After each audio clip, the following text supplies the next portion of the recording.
कौन सी पुस्तक में? एक व्यक्ति ने अपने वंश के बारे में लिखा, वंश के बारे में लिखा तो उसने कहा अब हम कायम खानी है, पहले हम चौहान थे, चौहानों से पहले हम क्या थे? ब्राह्मण। इसलिए कायम रसों में चौहानों को क्या बता दिया गया? बुक कायम खानियों की जानकारी देती है चौहानों की, क्योंकि कायम खानी किससे बने हुए? चौहानों से बने हुए ना। इसलिए अभी तक भी कायम खानियों के जो रीति रिवाज है उनमें ज्यादा कोई चेंज आ ही नहीं पाया। 600-700 साल बीत गए उन बातों को, लेकिन अभी भी रीति रिवाज वैसे वैसे पड़े। इसलिए कायम खानियों के नाम भी एकदम आपको वैसे मिलेंगे, भंवरू खां, राजू खां, कालू खां। महिलाओं के नाम वैसे मिलेंगे, भंवरी, कमला, विमला, इस प्रकार के नाम एकदम हिंदू नाम मिल जाएंगे। यदि कभी आप कायम खानियों की शादी में चले जाओ तो आपको लगे आप टिपिकल कोई राजपूतों की शादी के अंदर हो। सारे के सारे पुरुष जो होंगे वो साफे बांधे हुए, दूल्हा तो पूरा एकदम केसरिया साफा बांधा। केसरिया साफा तो हिंदुओं के बांधते, केसरिया साफा बांधा हुआ, जैसे घोड़ी पर बैठ के जाएगा, एकदम तोरण मारेगा। तोरण मारने की परंपरा हिंदुओं की परंपरा है, तोरण मारेगा, मामा जी आएंगे, मम्मी को चुनड़ी उठाएंगे, भात के गीत गाए जाएंगे, पूरी की पूरी परंपरा वैसी की वैसी है। हाँ, अंदर जाने के बाद निकाह पढ़ लेते हैं, अंदर फेरों वाला सिस्टम बंद हो गया, निकाह वाला आ गया। बाकी पूरी की पूरी व्यवस्था ऐसी है। महिलाओं के कपड़े एकदम टिपिकल राजपूती पोशाक जो होती है उस प्रकार के कपड़े देखेंगे आप। तो कल्चर भी 700-800 साल बाद में भी चेंज नहीं हो पाई। तो अभी तक चेंज नहीं हो पाई, तो जब नियामत खान तो और पुराने थे तब तक तो एकदम ही चेंज नहीं हुई, तब तक तो अपने वंश को और जुड़ा हुआ मान रहे थे, और जुड़ा हुआ मान रहे थे, तो सारी बातें भी लिख पा रहे थे। इवन पहले जब वो चौहान राजपूत थे तो उस समय ज्यादातर जो राजपूत वंश थे उनका काम सैनिक सेवा था, राजा की तरफ से लड़ा करते थे, तो चौहान ज्यादातर सेना के अंदर होते होंगे। अब बाद में कायम खानी बन गए तो भी सेना वाली परंपरा नहीं टूटी, इसलिए कायम खानियों के गांव के अंदर फौजी फौजी मिलेंगे आपको।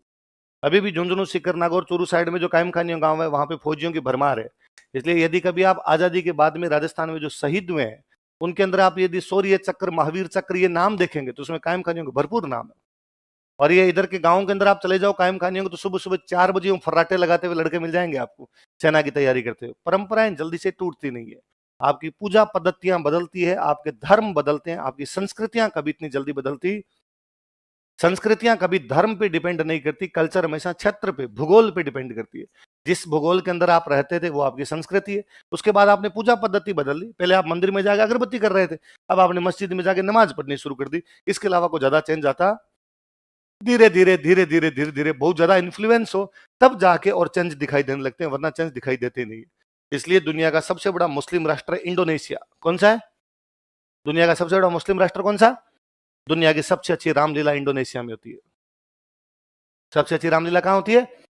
इसलिए कभी यूट्यूब पे अटल बिहारी वाजपेयी का एक भाषण है, अटल बिहारी वाजपेयी जो भारत के प्रधानमंत्री थे उनका भाषण है, यू पोज ले लेके धीमे धीमे बोला करते वाजपेयी जी। तो वैसे मैं इंडोनेशिया गया था और वहां पर इंडोनेशिया में वो जो प्रधानमंत्री थे उन्होंने मुझे कहा कि शाम को एक कार्यक्रम है, कार्यक्रम में आना है। और मैं जब कार्यक्रम में गया तो मैंने देखा ये तुम लोग क्या कर रहे हो? तो उन्होंने कहा, मैंने कहा ये तो रामलीला है। तो उन्होंने कहा हाँ हम भी रामलीला करते हैं। मैंने कहा राम तुम्हारे क्या लगते हैं? राम तो हमारे। उन्होंने कहा कि हमारे भी राम पूर्वज है। मैंने कहा राम तुम्हारे पूर्वज कैसे? तुम तो मुसलमान हो। उन्होंने कहा कि हमने धर्म बदला है, पूर्वज थोड़ी बदल सकते हैं। तो वाजपेयी का पूरा भाषण है माइग्रेशन हुआ, यहां से वहां चले गए, कहानियां थोड़ी ना बदल जाएगी, वो जो परंपरा है वो थोड़ी बदल जाएगी। वाजपेयी का और अच्छा भाषण है। मैं विदेश मंत्री था, अफगानिस्तान गया, अफगानिस्तान के जिस होटल में मुझे ठहराया गया उस होटल का नाम था कनिष्क। क्या नाम था? मैंने वापस कहा रे कनिष्क तो हमारा राजा था, तुम कनिष्क का नाम कैसे लिखते हो? उसने कहा तुम्हारा राजा नहीं था, हमारा था, अफगानिस्तान क्षेत्र का राजा था, हमारा पूर्वज।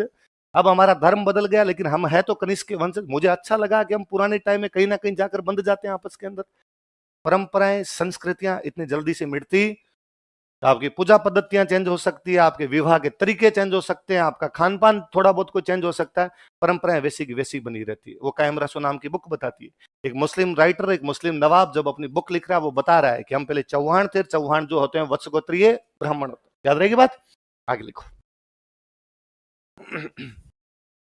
लिखो विदेशी, फॉरेनर। चौहानों को फॉरेनर कौन कौन बताता है? तो फॉरेनर्स ने कहा कि चौहान भी फॉरेनर्स है। ये तो टोड, एक टोड की बुक लिखने वाला, टोड की जिसने बायोग्राफी लिखी थी उस बंदे का नाम था विलियम क्रुक। क्या नाम था? इसने भी कहा हाँ भाई साहब सर एकदम सही कह रहे हैं, चौहान सारे सारे बाहर से आए थे, यहाँ के है ही नहीं। एक बहुत बड़े राइटर और वे विंसेंट स्मिथ या वी स्मिथ जिनको हम कहते हैं, इन्होंने भी कहा कि हाँ भाई साहब चौहान जो है वो क्या है? विदेशी। तो विदेशियों ने चौहानों को विदेशी बताया।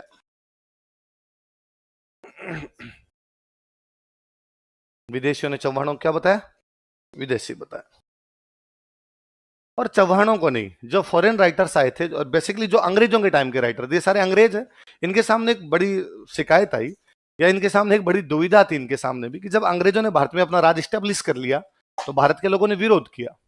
तो इन्होंने भारत के लोगों से पूछा, भाई किस बात का विरोध है, तुम दिल्ली हमारे खिलाफ क्यों खड़े हो जाते हो, अंग्रेजों का राज खत समाप्त कर देंगे, क्यों समाप्त करना है? तो इंडियंस ने कहा तुम विदेशी हो, बाहर के लोग, मुट्ठी भर लोग आके हम पर राज कैसे कर सकते हैं? और अपने वालों ने कहा कि भाई साहब, अंग्रेजों ने कहा अपने वालों को कि इसमें क्या बुरी बात हो गई, भारत पर हमेशा विदेशियों ने ही राज किया है, भारत के लोगों ने राज किया ही नहीं। भारत के लोग ऐसी तुच्छी चीजों में विश्वास ही नहीं करते राज करना। भारत के लोग महान चीजों के बारे में सोचते थे, परलोक क्या है, मृत्यु के बाद क्या होगा, मोक्ष कैसे प्राप्त होगी, स्वर्ग कैसा है ना? आत्मा यदि शरीर छोड़ के चली जाती है तो कहां जाती है, आत्मा पहले कहां थी, आगे कहां चली जाएगी। तुम स्पिरिचुअल लोग थे, कैसे थे? आध्यात्मिक तपस्या की है तुम लोगों ने, जीवन के महान रहस्यों का पता लगाया, और अंत में जाकर आपने कहा है कि दुनिया में बाहर कुछ भी नहीं रखा हुआ, ब्रह्म सत्यम जगत मिथ्या जीवो ब्रह्म ना पर, जो कुछ दिखाई देता है ये मिथ्या है, सब झूठ है, एकमात्र सत्य कौन है? ब्रह्म, वो ईश्वर एकमात्र सत्य। और लास्ट में तो तुमने इतना पता लगा लिया कि तुमने कहा अहम ब्रह्मस्मि, अपनी इस भगवान है। तो तुम यार वो महान लोग हो जिन्होंने जीवन के रहस्यों का पता लगाया। तुम्हारे पुराने जो तपस्वी ऋषि हुए उन्होंने कितनी कितनी बातें बताई। उन्होंने कहा साहब सपने कई प्रकार के होते हैं, एक सपना यह है कि मैं रात को जा रहा था, रात को जाते हुए अचानक अंधेरे में मुझे लगा सांप, मैं डर गया, लेकिन तभी मैंने देखा कि अरे ये तो रस्सी पड़ी है, मैं फालतू में डर रहा था। लेकिन 30 सेकंड तक मुझे वो सांप नजर आया था, 30 सेकंड तक मुझे डर लगा था, 30 सेकंड तक मैं रस्सी को भी क्या समझ रहा था? सांप। इसका मतलब 30 मिनट का सच सांप था, 30 सेकंड का सच सांप था। 30 सेकंड के बाद मुझे पता चला कि वो सांप नहीं है, वो क्या है? इसलिए 30 सेकंड के बाद में मुझे पता चला ये झूठ है, ये जो कुछ दिखाई दे रहा है मिथ्या है, यहां पर वास्तव में क्या पड़ी है? रस्सी। कभी कभी ऐसा होता है कि रात को आप सो रहे होते हैं, आपको सपना आता है आपके पीछे शेर दौड़ रहा है, आप भाग रहे हैं जोर से, मम्मी बचा लो खा जाएगा मुझे, आपके पसीना आ रहा है भयंकर तरीके से। 3 मिनट बाद आपकी आंख खुलती है और आप पाते हो कि नहीं, आप एकदम सकुशल हैं, मम्मी आपके पास में ही सो रही है, आपके पीछे कोई शेर नहीं दौड़ रहा है, फिर भी पसीना है आपके, आपका गला सूखा हुआ है, आपको पानी पीना पड़ता है। आप कहते हैं अरे कोई नहीं है, मेरा सपना था, झूठ था, सच यह है कि मैं मेरी मम्मी के साथ यहीं पे सो रहा हूं और मेरे पीछे कोई भी शेर दौड़ नहीं रहा। पर 3 मिनट तक आपका सच वो शेर था, 3 मिनट के बाद पता चला कि झूठ है। कुछ झूठ ऐसे हैं जिनका 30 सेकंड में पता चल जाता है, कुछ झूठ ऐसे हैं जिनका 3 मिनट में पता चल जाता है। एक लंबा झूठ है, RS IAS, मम्मी पापा, उठना बैठना, नौकरी पैसा, इनमें कुछ भी रखा हुआ, एक दिन हमें पता चलेगा ये जो कुछ हम देख रहे थे झूठ है, हम फालतू में जिंदगी कितने साल हमने गंवा दिए, उस दिन हमें क्या प्राप्त हो जाएगी? मोक्ष। अंग्रेजों ने कहा अरे तुमने महान महान चीजें सोची है, ये राज करने जैसे तुच्छ काम तुमने लोगों पे छोड़ दिए, छोटा मोटा काम तुम कर लो। और भारत पर हमेशा राज विदेशियों ने किया है। हम बता देते हैं, आर्यंस आए थे, आर्यंस मध्य एशिया से आए थे, तुम्हारे देश के नहीं थे भाई साहब, राज करके गए।